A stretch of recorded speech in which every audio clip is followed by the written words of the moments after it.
Shalom kekasih hatinya Tuhan, it's nice to meet you again this morning devotional reading. Hope all of you still blessed. Pada hari ini, pada hari Sabtu 25 Desember 2021, saya mengucapkan selamat hari Natal bagi kita semuanya. Kiranya damai Natal terus menyertai kita semuanya. Teman-teman yang dikasihi oleh Tuhan, saya akan bagi renungan yang sudah saya baca dari renungan Warung Sate Kamu pada hari ini yang berjudul Bayi Natal, di mana renungan ini diambil dari Filipi pasal 2 ayat yang ke-6 sampai 11. Beginilah firman Tuhan.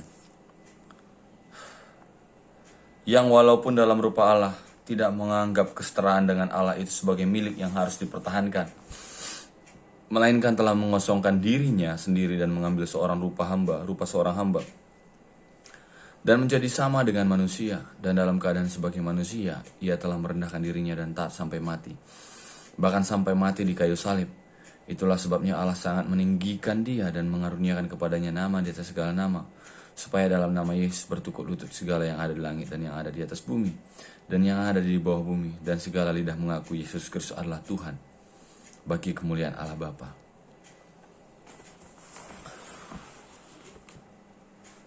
Dia telah mengosongkan dirinya sendiri dan mengambil rupa seorang hamba dan menjadi sama dengan manusia. Filipi 2 ayat yang ke-7. Saya mendapat 4 pokok bahasan daripada renungan hari ini, teman-teman.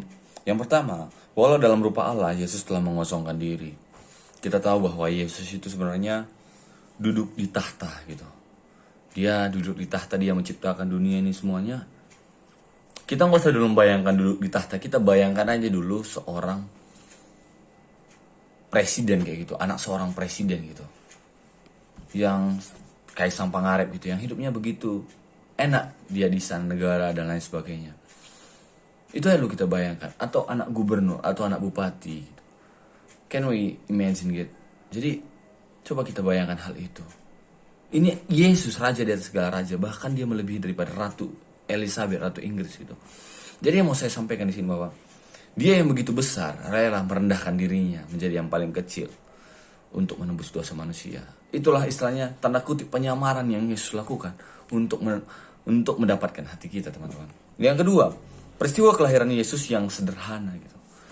Sekali lagi saya katakan bahwa Tuhan Yesus itu adalah anak orang terkaya di dunia, yaitu Bapa kita yang di sorga. Tapi dia justru lahir di tengah kehadiran yang sederhana. Kemarin suatu tanggal 15 kami Youth Shalom melaksanakan Natal. Maksudnya Natal GPD Shalom, dan Youth Shalom menampilkan penampilan drama di mana kami menampilkan mengenai kelahiran Yesus. Itu betul-betul memang kami membawa peralatan untuk menggambarkan bahwa itu adalah kandang domba. Saya sebagai orang yang punya rumah pada saat itu, dalam drama itu yang menolak gitu kelahiran Yesus.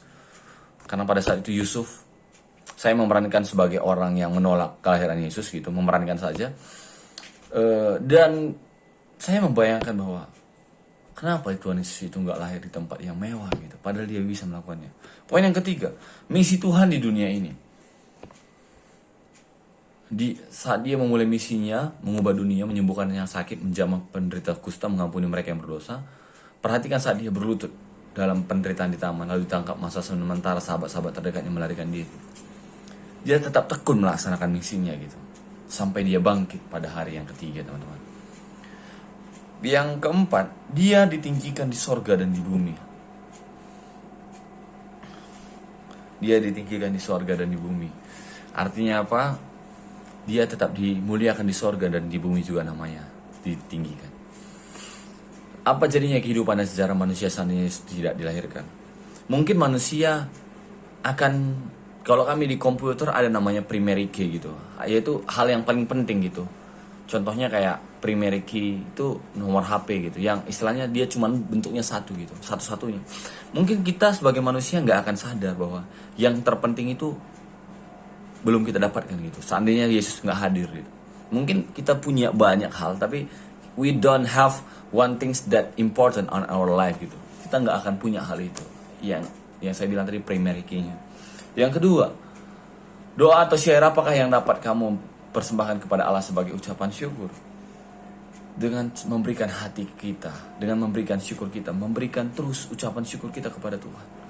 Ku berikan hatiku dan jiwaku.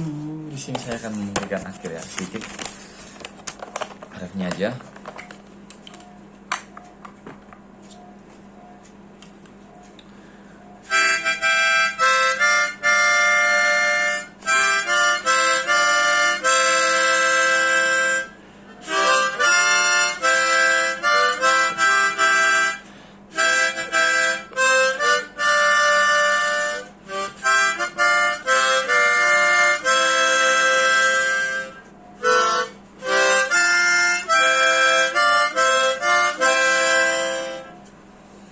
Tuhan Yesus memberkati, Tuhan Yesus memberkati. Haleluya.